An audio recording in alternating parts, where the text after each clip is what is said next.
जायकवाडी धरणातून सोडण्यात आलेल्या पाण्यामुळे बीडच्या गेवराई तालुक्यातून वाहणाऱ्या गोदावरी नदीचा प्रवाह वाढतो आहे। परिणामी नदीकाठच्या गावांमध्ये मोठ्या प्रमाणामध्ये पाणी शिरण्यास सुरुवात झाली आहे।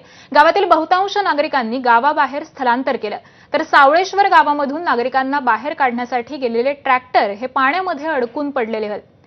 याच पाण्यामधून नागरिक बाहेर पडताना दिसून येत आहेत। तर दरम्यान या सर्व परिस्थितीचा आढावा घेतलाय आमच्या प्रतिनिधींनी, जाणून घेऊयात।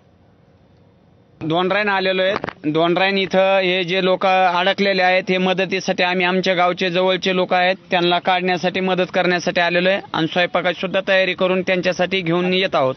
सर, पाण्याची परिस्थिती बेकार आहे। इथं रातपासून त्यांना झोपा नाहीत, परेशान आहेत, त्यांचे जनावर वगैरे पाण्यात होते, ते बाहेर काढण्यासाठी आम्ही सारी रातपासून मदत करतो। तिथं 50 लोक आहेत, त्यांच्यासाठी आणण्यासाठी मी ट्रॅक्टर घेऊन चाललो होतो, पण आता एक मध्येच ट्रॅक्टर अडकलेले आहे, त्याच्यामुळे आता काहीतरी प्रयत्न करून मी आणू शकतो।